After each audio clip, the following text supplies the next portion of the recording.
Ok, obrigado, Flávia. É, então, eu vou falar sobre a linha de pesquisa do Instituto, que é em Teoria de Física da Matéria Condensada.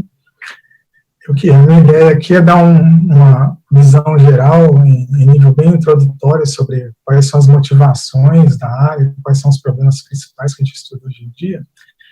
Então, de maneira bem geral, o objetivo da área é explicar o comportamento de sistemas de muitas partículas interagentes no regime de baixas temperaturas e altas densidades, que é um regime em que as leis da mecânica quântica são fundamentais. Para uma maneira simples de entender isso, a gente pode pensar que no regime de altas temperaturas, a gente pensa nas partículas de um gás, por exemplo, como sendo só partículas pontuais, mas à medida que a temperatura é reduzida, a natureza ondulatória da matéria começa a se manifestar. A gente tem que pensar nas partículas como pequenos pacotes de onda, com um comprimento característico, como o de de Broglie, que cresce à medida que a gente vai reduzindo a temperatura. E nesse regime, a superposição entre os pacotes de onda e a individualidade das partículas, a interação entre elas, começa a ficar importante. E aí a gente tenta usar técnicas ou ideias de mecânica quântica para responder perguntas como quais são todas as possíveis fases da matéria, quais são as propriedades dessas fases, uma vez que a gente as identifica, e eventualmente tentar aplicar as propriedades dessa matéria para desenvolver novos dispositivos e novas tecnologias. Então, talvez o primeiro exemplo de uso de uma ideia de mecânica quântica para entender propriedades de sólido foi o próprio Einstein, em 1907.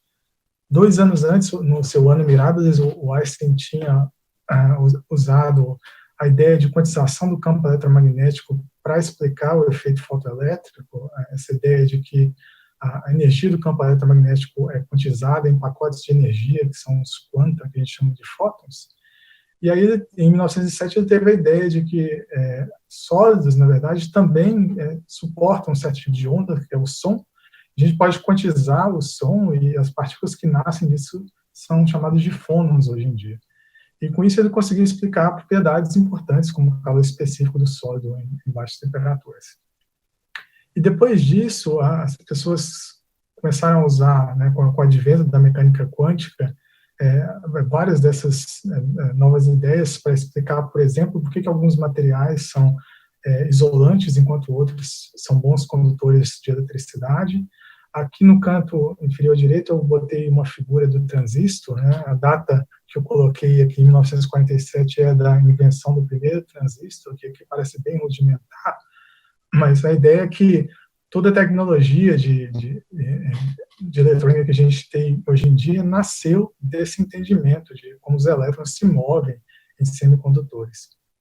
E outro exemplo importante, em 1957, foi a teoria BCS, que explicou que materiais supercondutores podem ser entendidos como uma espécie de condensado em que elétrons formam pares, chamados de pares de Cooper, e devido à atração mediada por fônons, e esse entendimento foi importante também para descobrir novos supercondutores e levou a várias aplicações de tecnologias que a gente tem hoje em dia. Antes de falar mais sobre o que a gente faz de pesquisa em matéria condensada hoje em dia, eu queria tentar explicar o título dessa palestra, porque alguns de vocês devem estar se perguntando se faz algum sentido falar em materiais quânticos, afinal, toda a matéria é quântica, a gente sabe disso porque os átomos só são estáveis por causa da mecânica quântica. Foi até uma motivação para o Bohr propor o seu modelo atômico. A gente sabia que, segundo a física clássica, um elétron que orbita um núcleo vai irradiar energia e eventualmente colapsaria para o núcleo. Um átomo desse tipo não pode existir. Então, nesse sentido, toda a matéria é quântica. Entretanto, em muitos casos, a gente não precisa enfatizar esse comportamento quântico na escala macroscópica de muitas partículas, da ordem do número de Avogadro, 10 a 23 átomos, por exemplo. E a ideia é que em vários materiais a gente consegue entender as propriedades macroscópicas usando só alguns modelos clássicos simplificados. Então, por exemplo, o sal de cozinha é um material que eu não chamaria de quântico, né, porque a gente consegue entender o sal de cozinha só como um empilhamento de esferinhas, né, que são os íons de sódio e cloro com cargas opostas, que formam uma estrutura periódica, porque eles são ligados por uma ligação iônica, né, como a gente aprende lá na escola, e para isso eu não preciso falar em mecânica quântica. Apesar disso, às vezes a gente encontra na internet, né, a palavra quântica é usada no sentido pseudocientífico, até meio místico, então vocês acham às vezes o que é chamado aqui de sal quântico, tem até uma versão para churrasco. Segundo os fabricantes, o sal quântico é um sal não refinado que tem algumas propriedades curativas, combate várias doenças, né? Mas eu estou mencionando isso porque isso tem uma mensagem importante nesse período de pandemia, que a gente não deve acreditar em remédio milagroso, né? Então, todo avanço científico verdadeiro exige muito esforço, muito rigor nas análises. Eu vou contar para vocês sobre os esforços que a gente faz para entender alguns materiais que são realmente quânticos na escala macroscópica.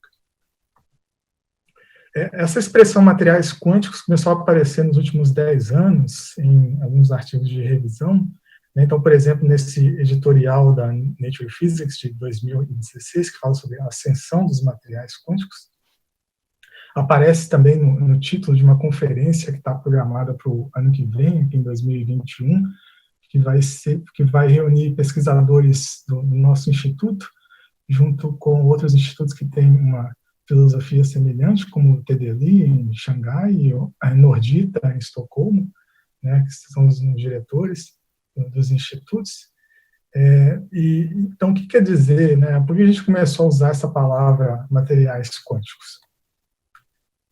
A ideia aqui é enfatizar que existe uma certa classe de materiais cujas propriedades, mesmo na escala macroscópica, só podem ser entendidas por um mecanismo de mecânica quântica, né, que se manifesta vindo lá do nível microscópico e se manifesta na escala macroscópica. E aqui é importante enfatizar uma contribuição da área de informação quântica para a nossa área, né, que é essa ideia de enfatizar o papel no emaranhamento, na descrição de fases. Para citar o próprio Schrödinger, ele descrevia o emaranhamento afirmando que o melhor conhecimento do todo não necessariamente inclui o melhor conhecimento possível de todas as suas partes. Então, por exemplo, eu posso dizer que o meu todo é um conjunto de duas partículas em que eu conheço exatamente o estado dessas duas partículas com uma superposição coerente em que uma delas é azul e a outra é vermelha, mas eu não sei dizer se uma delas em particular é azul, né, ou se ela é vermelha. E se eu tentar medir a cor dessa partícula, isso necessariamente vai afetar a cor da outra partícula. E isso se tornou importante em matéria condensada, né? O emaranhamento agora faz parte da maneira como a gente classifica fases. Você pode pensar que alguns desses materiais que eu chamei de clássicos, né, naquele sentido que eu expliquei, você pode pensar que a gente consegue entender as propriedades desses materiais pensando em estados que são completamente desemaranhados. Enquanto num sistema intrinsecamente quântico, um estado desse tipo simplesmente não existe. E a gente usa essa expressão, material quântico, né, para enfatizar principalmente a combinação de dois efeitos que eu coloquei aqui, né. O primeiro é o papel de fortes correlações entre as partículas, né, principalmente fortes correlações eletrônicas. E o segundo é que mesmo se as partículas não forem fortemente interagentes ou correlacionadas, a topologia da função de onda dessas partículas tem um papel fundamental. Eu vou explicar agora essas duas propriedades.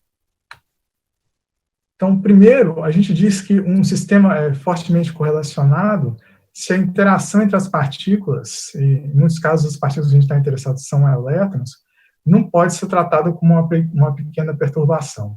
Ou seja, pensar em partículas não interagentes não é um bom ponto de partida para entender esses sistemas.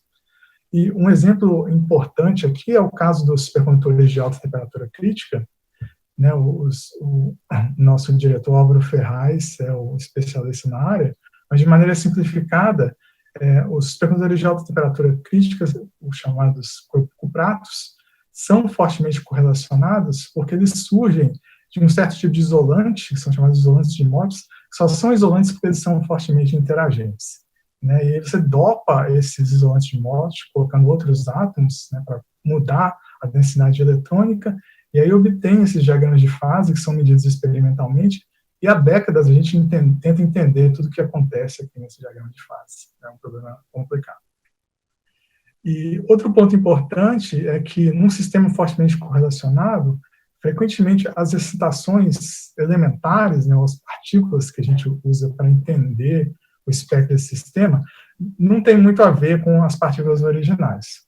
Então, um exemplo aqui seria pensar que eu tenho um conjunto de elétrons que se propagam num sistema unidimensional, pode ser, por exemplo, um fio quântico ou um nanotube de carbono, e aí é bem entendido hoje em dia que num sistema assim, as estações elementares não são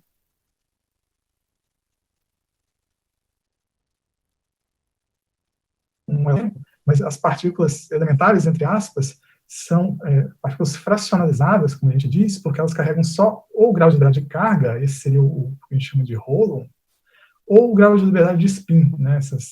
Essas duas propriedades do elétron se separam e têm dinâmica bem diferente, se propagam com velocidade diferente, por exemplo.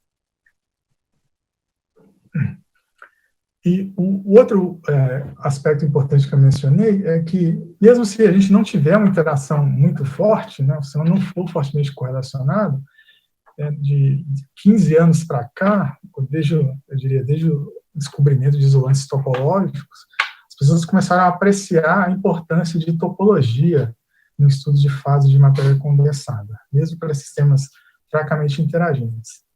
E a ideia aqui é que a gente pode obter vários fenômenos exóticos que são resultado de uma topologia não trivial que surge no espaço de estados das partículas, né, no caso de entender o espaço de estados da função de onda do elétron. Então, um exemplo importante nesse caso aqui é o caso do efeito Hall quântico, essa versão mais simples do efeito Hall quântico inteiro, que é a fase que aparece quando a gente tem um sistema de elétrons que se move em duas dimensões, num plano que pode ser, por exemplo, produzido por heteroestruturas semicondutoras, e aí a gente aplica um campo magnético forte, né, na direção perpendicular a esse plano, e o que se observa experimentalmente, quando você mede a corrente que passa por esse sistema e uma tensão que aparece na direção transversa, chamada tensão Hall, é que a resistência Hall, que é a razão entre a resistência Hall, que é a razão entre essa tensão Hall e a corrente, ou o inverso dela, que é a condutância Hall, corrente vezes corrente dividido pela tensão, essa medida quantizada, né, em termos de um quantum de condutância, que é quadrado dividido pela constante de Planck, vezes o número inteiro. Né? Cada valor desse número inteiro é uma fase diferente. Então, em função do campo magnético aplicado, a gente pode observar uma série de transições em que esse número pula entre esses valores inteiros. E a maneira como a gente entende isso hoje em dia é usando conceitos de topologia, porque, nesse caso, os elétrons que se propagam nesse sistema bidimensional, né, eles estão em estados de momento. Nesse espaço de momento, você pode definir a noção de curvatura, a famosa curvatura de Barry, tem a ver com a fase de Barry. E dessa noção geométrica, a gente consegue calcular um invariante topológico, chamado número de Chern, que é usado para classificar essas fases de efeito Hall quântico, né, e explica essa quantização da condutância Hall. E aí eu botei aqui outros exemplos de materiais quânticos, né, a lista é muito longa, então só para mencionar mais alguns exemplos, existe uma série de supercondutores não convencionais, além dos cuprados que eu mencionei lá atrás, a gente tem supercondutores à base de ferro, alguns sistemas de ferramentas pesados, em que a supercondutividade necessariamente nasce de efeitos de interação eletrônica, grafeno e várias variações de grafeno. Então, por exemplo, um sistema que atrai muito interesse hoje em dia é esse em que você põe uma camada de grafeno em cima da outra, é um sistema de bicamada, e torce a camada de cima em relação, por um ângulo muito pequeno, em relação às posições da camada de baixo. Né? E nesse sistema aparece esse padrão bem bonito, um padrão de Moiré, e isso tem consequências muito importantes sobre a relação de dispersão dos elétrons e tende a amplificar efeitos de correlação nesses sistemas. Né? Então, gera também um diagrama de fase muito rico, parecido com um dos cuprados. Outro exemplo importante é o caso dos isolantes topológicos, que são materiais que não conduzem eletricidade no seu interior, mas têm estados de superfície que podem conduzir eletricidade, que são protegidos por efeitos de topologia. A gente tem semimetais de Weyl, que são materiais, como essa na figura à direita, em que a gente tem uma estrutura de bandas, duas bandas que se tocam em certos pontos no espaço de momento, e a relação de dispersão dos elétrons em torno daqueles pontos é descrito por uma teoria que é a teoria de Weyl para férmions relativísticos sem massa. E, finalmente, na minha lista aqui, a gente tem líquidos quânticos de spin. Esses são sistemas em que, por efeitos de correlação e frustração, os spins dos elétrons no isolante magnético não se ordenam, mesmo em temperatura zero, né? Não tem ordem magnética de longo alcance, e o estado fundamental de um líquido quântico de spin é um estado altamente emaranhado, representado por essa superposição aqui no canto da direita. E são tantos materiais, tem tanta diversidade, que às vezes a gente pode ter a impressão de que isso é meio desanimador, né? Afinal, a gente pode começar a pegar elementos na tabela periódica e combinar, e esse trabalho nunca vai acabar, e cada caso é um caso.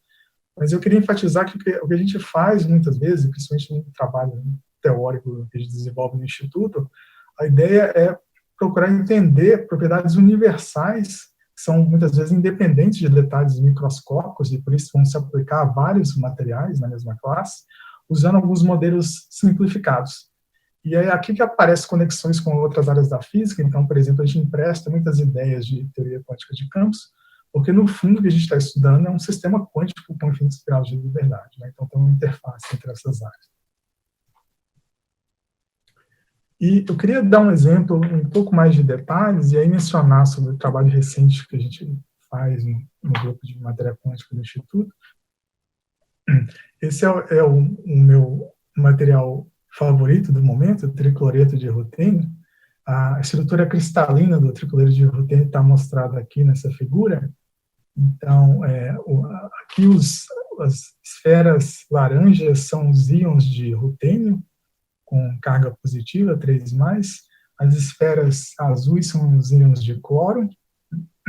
E você pode ver que cada íon de rutênio está dentro de uma gaiolinha, cercado por 6 íons de cloro, que formam um octaedro, né? Então, a ideia aqui é o que acontece nesse material. Bom, a gente lembrar das aulas de química lá, cloro menos é um íon que forma uma camada fechada, então a gente não vai conseguir citar o estado eletrônico dos íons de cloro em baixas energias, não vai acontecer nada muito interessante com ele. Por outro lado, o rutênio é um íon de metal de transição, ele tem uma camada aberta com metais D, e se a gente olha quais são os níveis eletrônicos do rutênio, levando em conta efeitos como o campo elétrico cristalino dos outros íons que estão em volta, acoplamentos em órbita, a gente consegue descrever, né, focando agora só nas posições dos íons de rutênio, a gente consegue descrever esse material usando um modelo em que cada íon de rutênio é equivalente a um spin meio, que está localizado nas posições dessa rede, que é bidimensional, né, distribuída sobre um plano, que é a rede hexagonal, em que cada íon tem 3 vizinhos. E aí a gente consegue entender como é a interação entre 2 spins vizinhos, a gente consegue escrever um modelo para descrever isso, e o que isso consegue mostrar é que essa interação depende da direção espacial da ligação entre 2 spins. E de uma maneira bem especial, que como foi descrita pelo Kitaev, nesse artigo de 2006, por outras motivações na época a gente não tinha essa realização experimental do tricloreto de rutênio, né, mas depois percebeu que esse material é uma realização bem interessante desse tipo de interação. Então, isso aqui é um exemplo de problema de magnetismo quântico, no sentido de que eu tenho um hamiltoniano que descreve a interação entre spins localizados numa rede. Eu gostaria de saber, por exemplo, qual é o estado fundamental desse sistema de muitos spins interagentes, né, quais são as estações, quais são as propriedades, por exemplo, resposta a campos magnéticos, etc., que a gente pode medir no laboratório. Vou contar para vocês o que é visto experimentalmente nesse caso, né? Então, os experimentos mostram que quando a gente aplica um campo magnético, está nesse diagrama de fase aqui do lado esquerdo, que é em função da temperatura e do campo magnético. Então, primeiro, em baixas temperaturas e baixos campos magnéticos, os spins do tricolor de rutênio ordenam, formando um padrão, né, nas direções que estavam ilustradas na figura do slide anterior. Mas se a gente aplica um campo magnético suficiente, da ordem de 7 Tesla, a gente consegue suprimir essa ordem magnética, e o que aparece é uma fase muito interessante, onde o que eles observam é que você pode medir, faz um experimento de transporte, ao invés de ser transporte elétrico, que a gente não mede, porque esse material é isolante, a gente pode medir transporte térmico, que é transporte de calor, e o que se observa é que a condutância térmica Hall, análogo àquela condutância elétrica Hall que eu tinha explicado antes, é quantizada também, né, muito parecida com o efeito Hall quântico de elétrons, só que o valor que aparece na quantização é metade do que você espera para elétrons. E a maneira como isso é entendida é que o que pode acontecer nessa fase de tricolor de rutênio no campo magnético é que os spins são fracionalizados, aparecem estações elementares emergentes, que são férmions de Majorana, que se propagam ao longo da borda e carregam essa corrente térmica, né, com a condutância quantizada. Então, isso aqui é um exemplo de uma fase que é fortemente correlacionada, ela aparece num isolante de Mott, e, ao mesmo tempo, ela tem efeitos topológicos análogos àqueles que eu expliquei para o efeito Hall quântico inteiro. Então, ela combina esses efeitos de fortes correlações e topologia não trivial. Tem muita gente que acha que esse experimento aqui, se for confirmado, né, se chegar no nível de consenso, ele está no mesmo nível da descoberta do efeito Hall quântico inteiro e do fracionário, e em algum momento ele vai dar um prêmio Nobel. Né? A gente tem que confirmar esses resultados com mais medidas, né, com mais evidências. E um outro aspecto importante da fase que aparece nesse tricolor de rutênio no campo magnético finito é que no interior desse material bidimensional aparecem certas partículas, que são as estações do sistema, que têm uma estatística fracionária. São partículas não locais, né, que têm uma estatística diferente da que a gente está acostumado, de bósons e férmions, que a gente chama de ânions. Para entender o que é um ânion, né, eu só lembrava que é estatística quântica. A ideia é que se a gente tiver um sistema de várias partículas, e vamos pensar aqui que o X vermelho representa a posição de uma das partículas do nosso sistema, e a pergunta é o que acontece quando a gente troca o estado, digamos, de posição dessas duas partículas, né, o que acontece com a função de onda. Para bósons, a resposta é que a função de onda retorna a ela mesma, né, ela é invariante por essa operação. Para férmions, a função de onda ganha um sinal de menos, que é fundamental, né, o que está por trás do princípio de exclusão de Pauli, né, que descreve tudo, responsável por todas as propriedades dos elétrons, por exemplo. Porém, em duas dimensões há mais possibilidades, então a gente pode ter, por exemplo, um sistema em que, se eu troco duas partículas, a função de onda ganha uma fase arbitrária, essa exponencial de θ que eu escrevi aqui no lado direito. Nesse caso, a gente chama essas partículas de ânions, o N vem de N, né, de qualquer fase, no caso, ou qualquer estatística, ânions abelianos. Mas o que acontece no caso do tricoloreno de rutênio, que pode ser um líquido de spin do tipo descrito pelo Kitaev, é que as estações no interior são ainda mais exóticas, elas são o que a gente chama de ânions não abelianos. O que significa que o estado do sistema que tem algumas dessas partículas é necessariamente degenerado, né, esse estado de menor energia com essas partículas presentes é degenerado, e operações que trocam essas partículas, na verdade, geram combinações lineares dentro desse subespaço. Né? Ou, se quiser, você pode dizer que essa operação de trocar o estado das partículas executa uma transformação unitária nesse subespaço degenerado. Isso é muito interessante, porque a gente pode usar esse subespaço para guardar informação, né, uma informação quântica, e usar essas trocas de partículas para... Licença, Rodrigo. Oi, 5 minutos? É mais que o suficiente. 5 minutos. A gente pode usar essas operações de trocar as partículas para realizar operações lógicas, e esse é todo um ramo que é chamado de computação quântica topológica. E esses experimentos recentes entre cloreto de rutênio estimularam algumas pessoas a levar mais a sério essa ideia de que talvez realmente seja um sistema que tem ânions, e aí a gente pode pensar em manipular esses ânions para ter uma plataforma de computação quântica topológica. E aí a gente tenta dar uma contribuição aqui.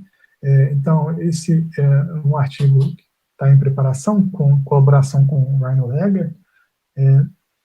A ideia aqui é que a gente propõe que esses ânions no interior de um material, do triboide de rutênio, eles vêm com uma polarização elétrica característica.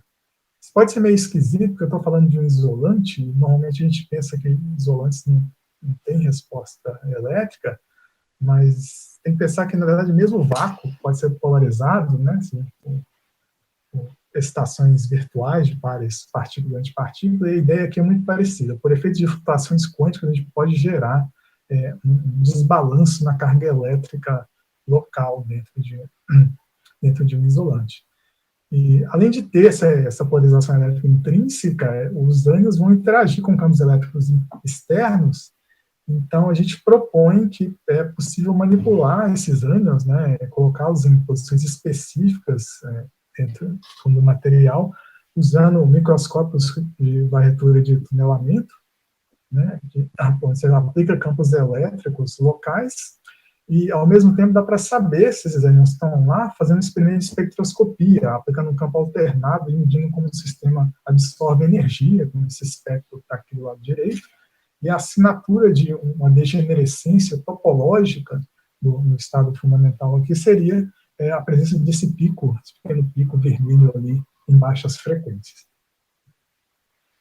E, finalmente, só para mencionar mais alguns trabalhos que a gente faz no grupo, acho que o meu tempo está acabando, não vou falar de todos eles, deixa eu destacar esse aqui, que é o trabalho da chair dessa sessão, da Flávia Ramos, que é sobre dinâmica de confinamento em cadeias de spin, que a gente olha para as excitações de uma cadeia de spin, que são paredes de domínio magnético, e como as paredes de domínio em cadeias paralelas interagem e são confinadas por interação.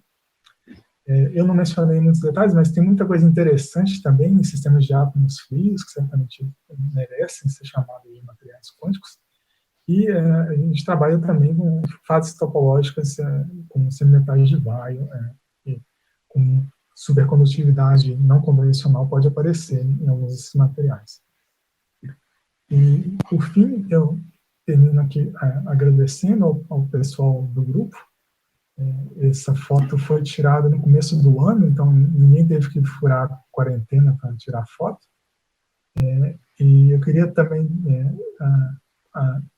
divulgar aqui o site do grupo, né? A gente trabalha com matéria quântica, mas faz parte do supergrupo de informação quântica e matéria quântica, está aí o endereço para quem quiser saber mais. E, finalmente, desejar um feliz aniversário ao Instituto Internacional de Física, e dizer que eu tenho muito orgulho de fazer parte desse instituto. Obrigado. Muito obrigada, Rodrigo, pela palestra. Temos 3 perguntas. O Nalisson William pergunta qual é a principal diferença entre supercondutividade convencional e supercondutividade não convencional. Certo. A supercondutividade convencional é aquela que foi entendida, explicada pela teoria BCS, lá em 57, né, se não me lembro a data, que pode ser entendida em termos de um mecanismo microscópico que é elétrons sendo atraídos por uma interação mediada por fônons. Né, e esses supercondutores convencionais são tipicamente, eles têm um parâmetro de ordem que a gente chama de onda S, né, e a teoria BCS é bem sucedida em explicar propriedades gerais dos supercondutores convencionais. Qualquer coisa além disso é não convencional, né? Então, por exemplo, nos cupratos, a gente sabe que fônons não são suficientes para explicar o mecanismo de condensação de palha de Cooper. Certamente, a interação mediada por flutuações magnéticas é importante.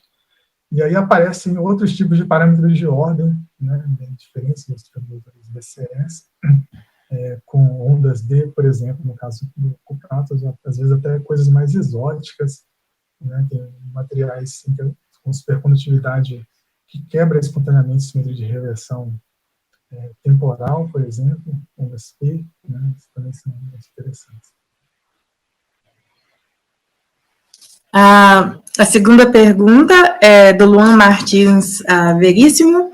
Ele é sobre o composto de rutênio e cloro que você mostrou anteriormente. Ele pergunta por que descrevê-lo utilizando o modelo de Kitaev? E os férmions de Majorana são excitações específicas do modelo?